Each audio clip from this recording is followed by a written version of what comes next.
Bismillahirrahmanirrahim. Assalamualaikum warahmatullahi wabarakatuh. Kembali lagi dengan saya Prenggis Jati dari Universitas Jenderal Ahmad Yani, jurusan Teknik Elektro 2019 kelas C.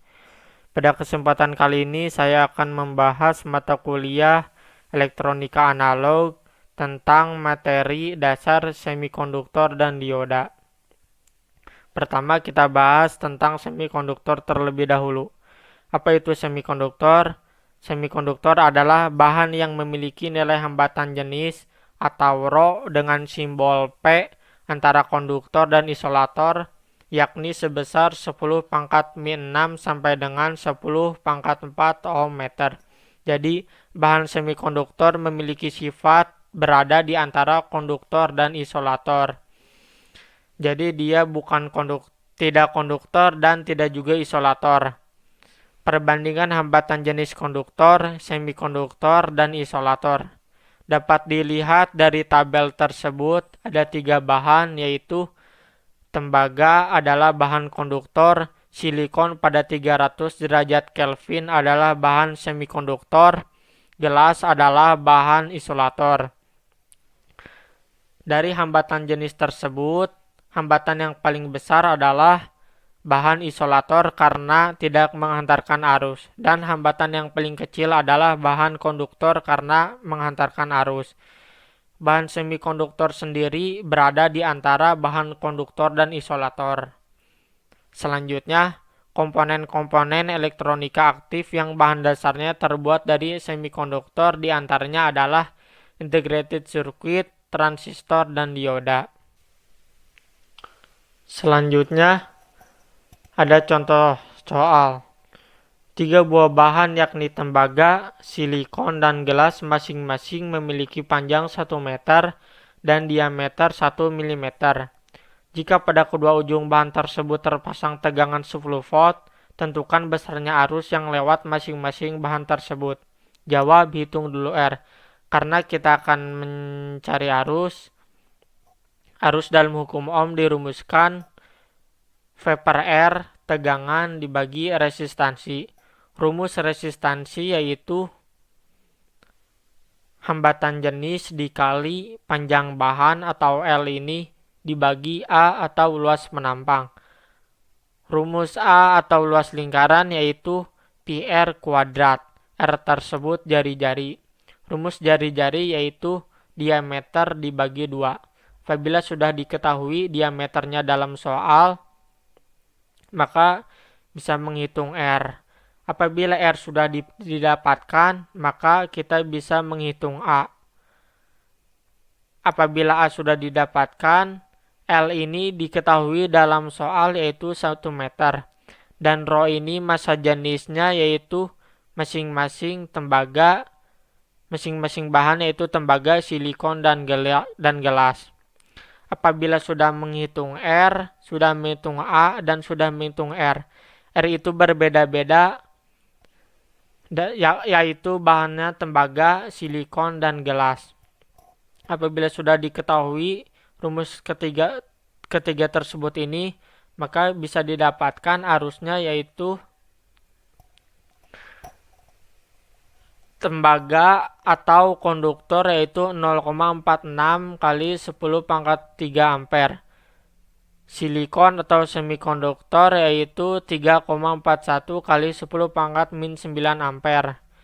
Gelas atau isolator yaitu 1,12 kali 10⁻⁻12 ampere. Jadi arus yang paling besar yaitu konduktor atau tembaga karena mengantarkan arus, dan yang paling kecil yaitu isolator atau gelas karena tidak mengantarkan arus. Perhatikan arus yang mengalir pada bahan-bahan tersebut dari yang terbesar adalah pada konduktor atau tembaga, semikonduktor atau silikon, dan isolator atau gelas dengan tegangan 10 volt. Selanjutnya, bahan-bahan semikonduktor. Ada 3 bahan semikonduktor. Yang pertama yaitu trivalen, yaitu logam-logam yang memiliki atom-atom dengan jumlah elektron terluar 3 buah seperti boron, gallium, dan indium. Yang kedua ada tetravalen, yaitu logam-logam yang memiliki atom-atom dengan jumlah elektron terluar 4 buah seperti silikon dan germanium. Yaitu yang ketiga yaitu pentavalen, yaitu logam-logam yang memiliki atom-atom dengan jumlah elektron terluar 5 buah seperti fosfor, arsenikum, dan antimon. Selanjutnya dapat dilihat tabel periodik semikonduktor. Ada 3 golongan. Yang ketiga, golongan terluar ada bahan-bahan tersebut. Ada golongan yang keempat, golongan terluarnya ada 4.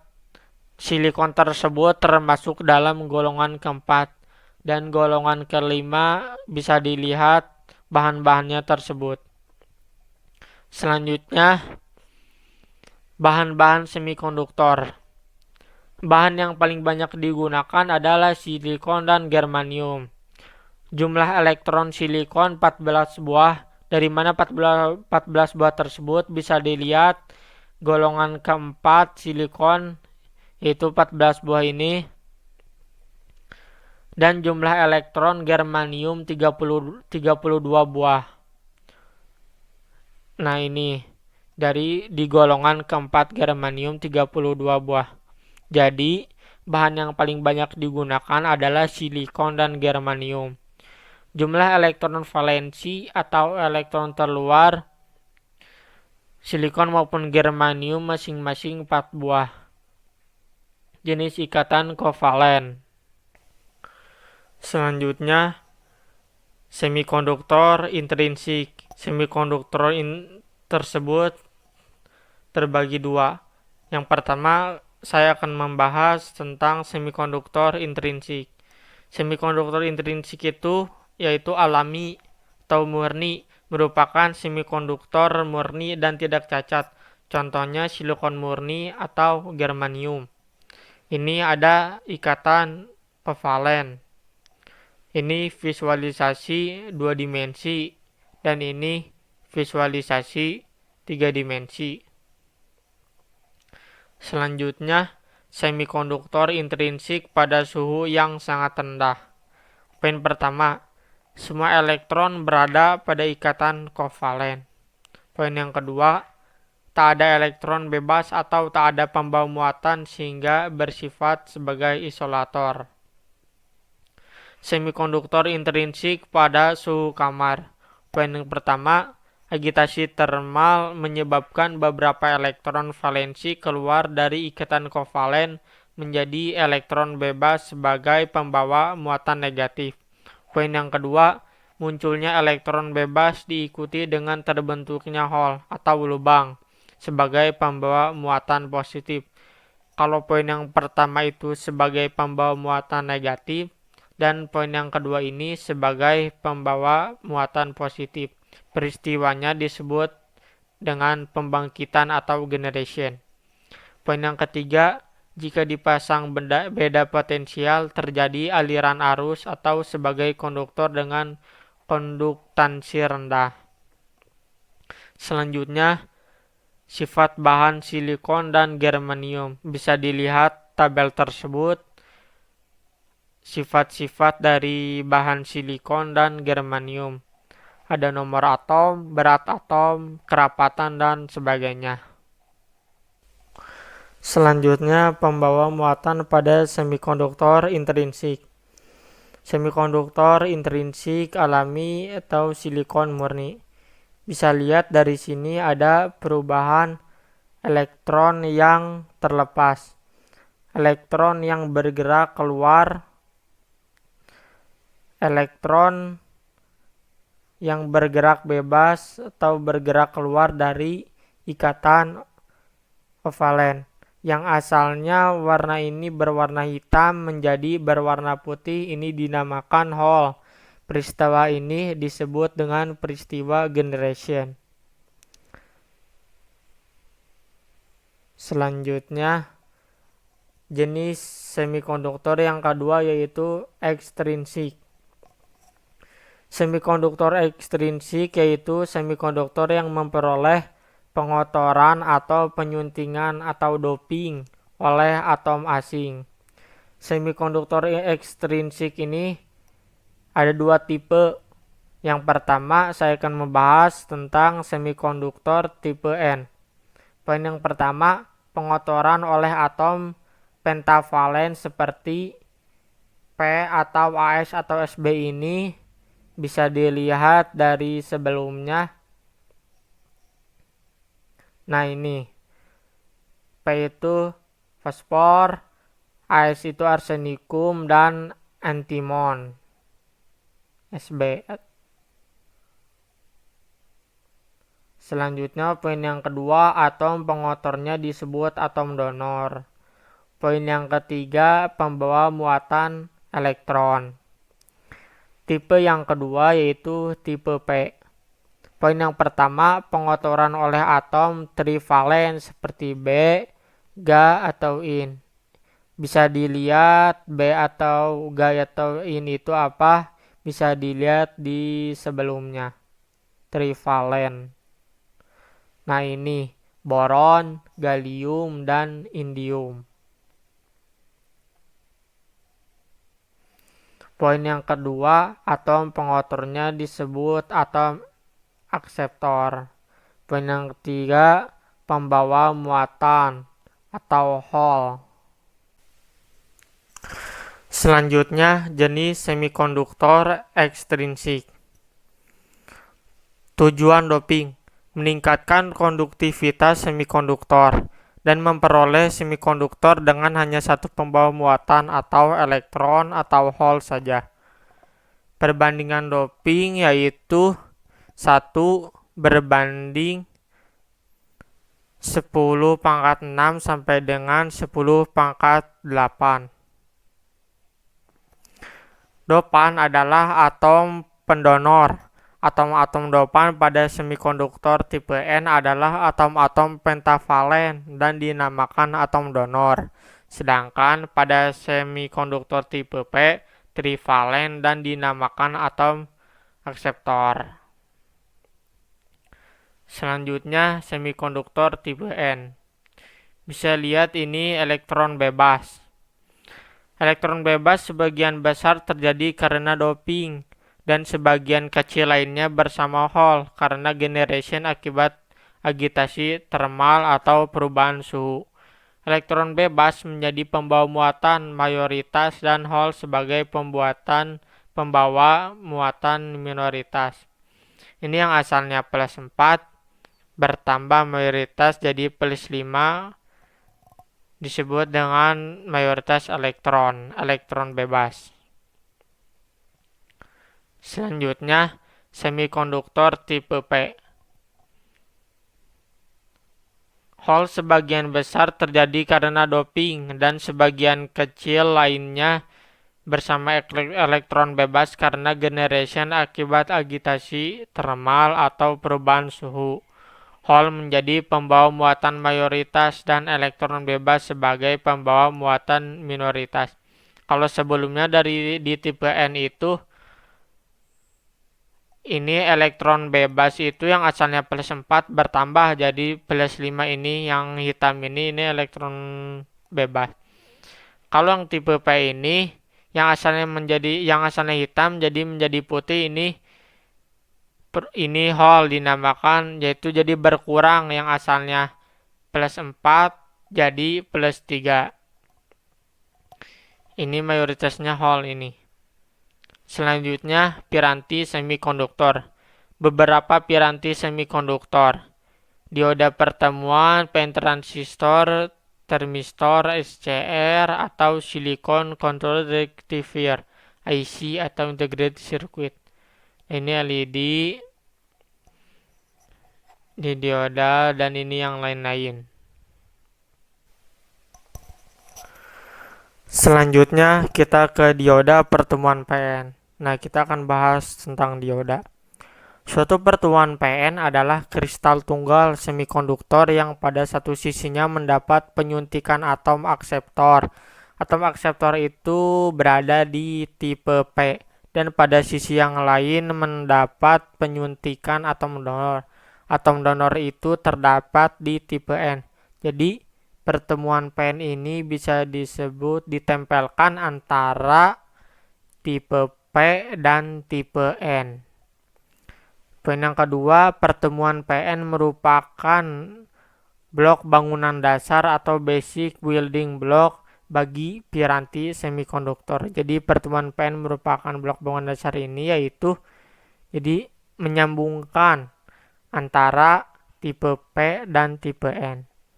Poin yang ketiga, dioda pertemuan PN.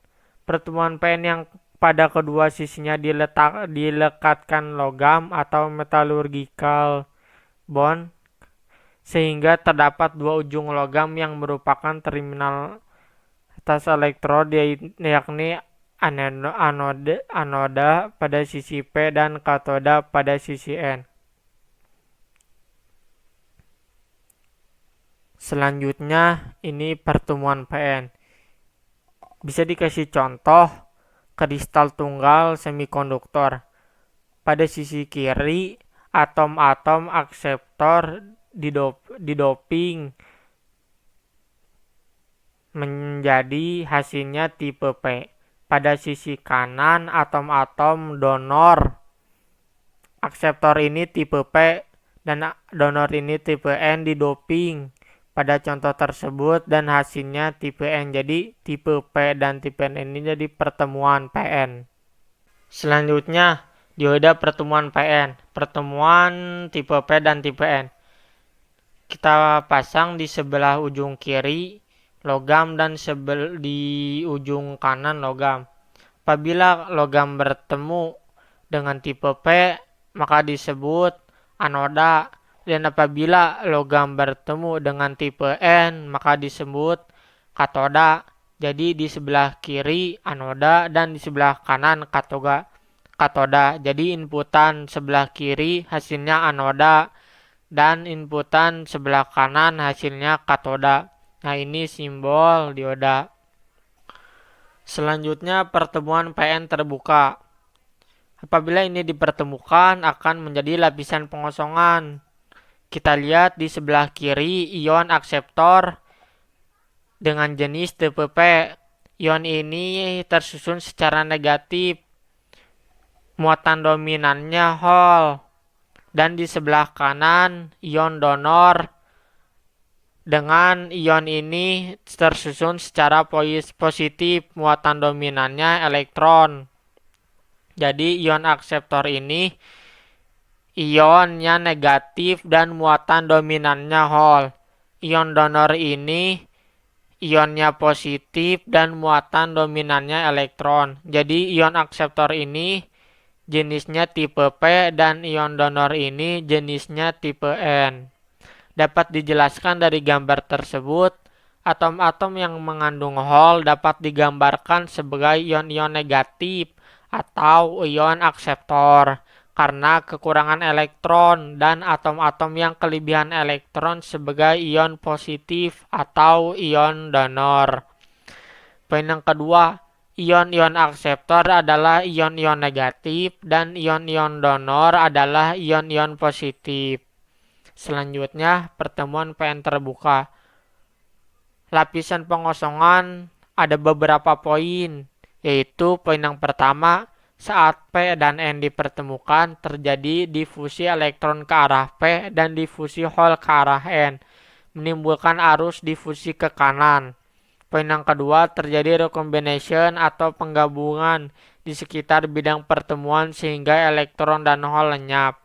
Poin yang ketiga, di sekitar bidang pertemuan tak terdapat pembawa muatan disebut daerah pengosongan atau depletion region. Tegangan penghalang ada 3 poin.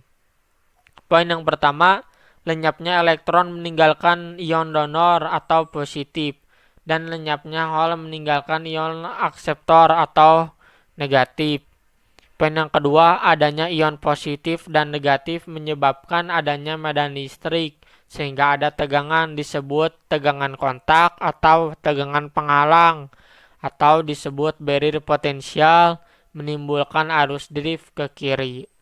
Poin yang ketiga, karena pertemuan PN ini terbuka, maka ada kesetimbangan antara arus drift dengan arus difusi. Selanjutnya, pertemuan PN dengan prasikap maju atau forward bias. Nah, ini bisa dilihat jenis pertemuan jenis P dan jenis N terjadi lapisan pengosongan. Ini jenis P di sebelah kiri dan ini jenis N di sebelah kanan. Nah, ini arus dari anoda ke katoda. Adanya VD menyebabkan arus difusi lebih besar dari arus drift. Jika potensial penghalang sebelum diberi VD adalah V0, maka potensial penghalang turun menjadi V0 min VD. Daerah pengosongan menjadi sempit. Pembawa mayoritas punya energi yang cukup untuk melewati potensial penghalang. Hal dari sisi P atau pembawa mayoritas dapat melewati daerah pengosongan menjadi pembawa minoritas di sisi N. Elektron dari sisi N atau pembawa mayoritas dapat melewati daerah pengosongan menjadi pembawa minoritas di sisi P. Jumlah arus dari elektron dan hol merupakan arus total yang lewat. Selanjutnya, pertemuan PN dengan prasikap mundur atau reverse bias atau bias mundur. Ini terdapat pertemuan jenis P dan jenis N. Terjadi arus anoda ke katoda yang tadinya yang sebelumnya ini dari negatif ke positif. Kalau ini negatif ke positif. Kalau ini positif ke negatif, kalau ini negatif ke positif. Hol pada sisi P bergerak ke kiri, elektron pada sisi N bergerak ke kanan.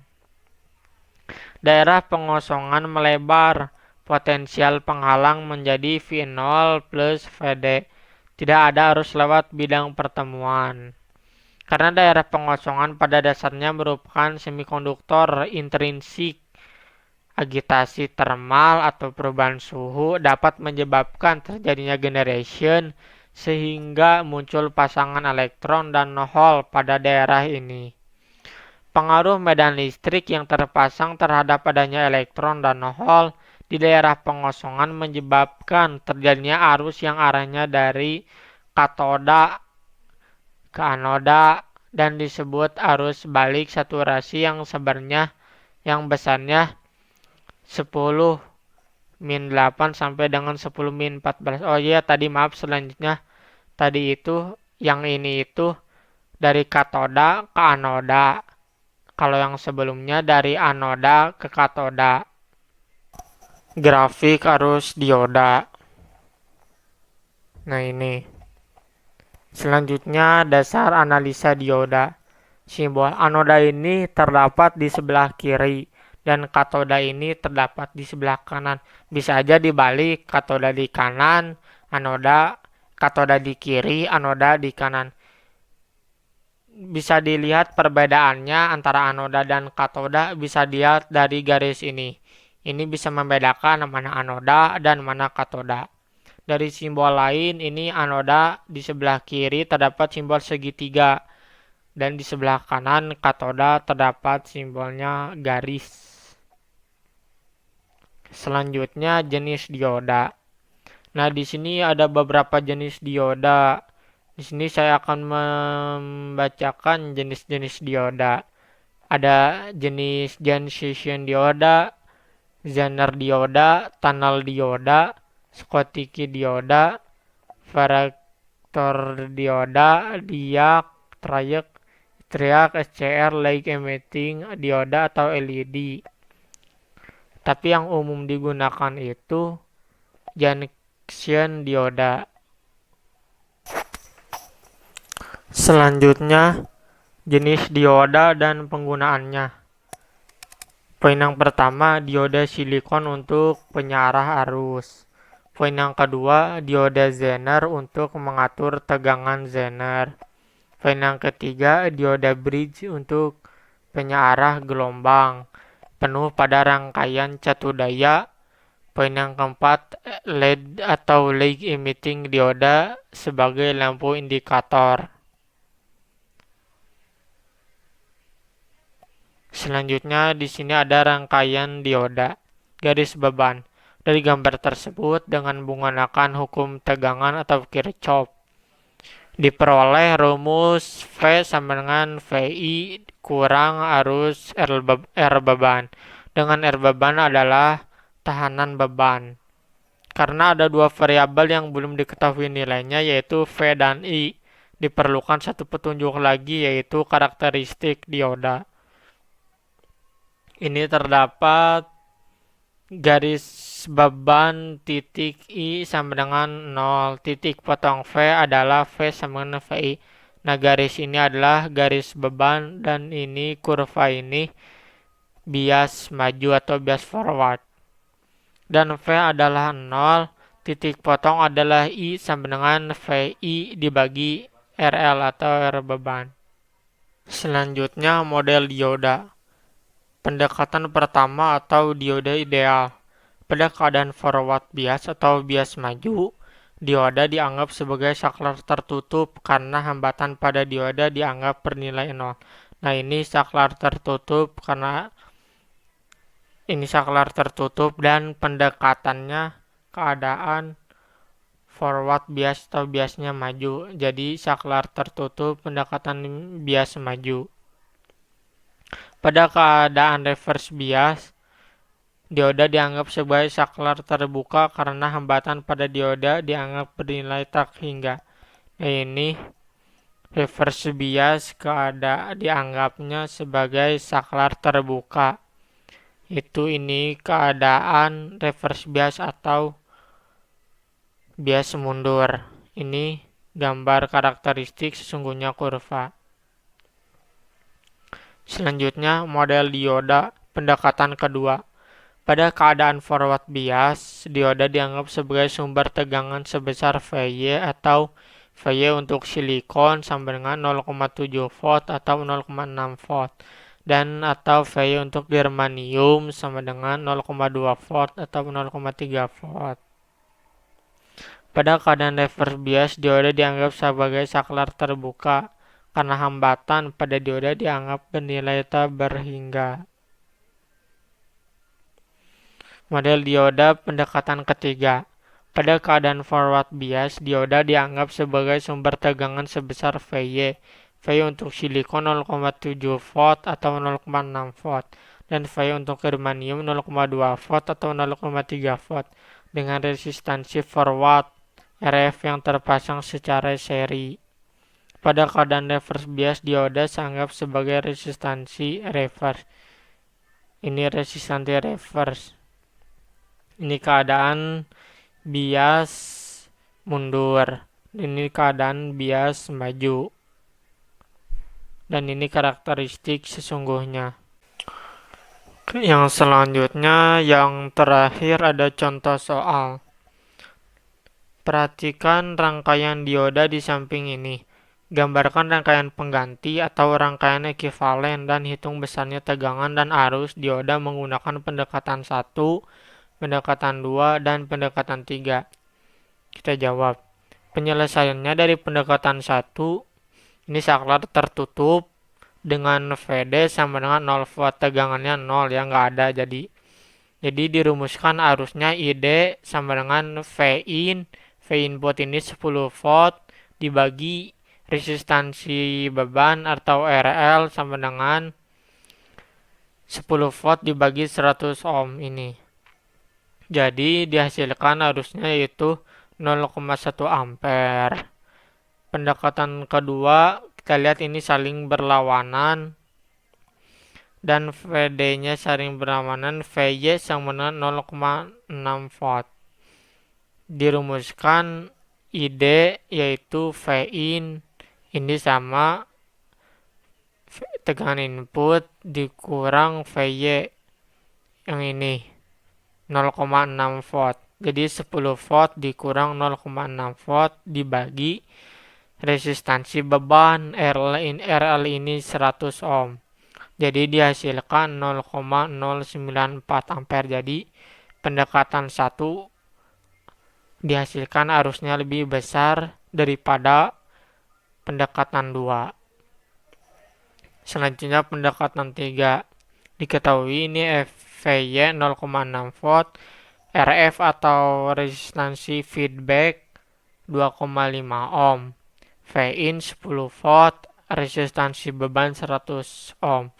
Jadi dirumuskan ID Vin dikurang Vy dibagi RL tambah RF. 10 volt Vin dikurang Vy 0,6 volt dibagi RL atau resistansi beban 100 ohm ditambah resistansi feedback atau RF 2,5 ohm. Jadi VD-nya yaitu Vin dikurang ID dikali RL. Jadi 10 volt V inputnya dikurang ID-nya 0,092 ampere. Ini hasil dari ini dikali RL resistansi beban 100 ohm. Jadi hasilnya 0,8 volt. Mungkin cukup segitu yang bisa saya jelaskan tentang materi dasar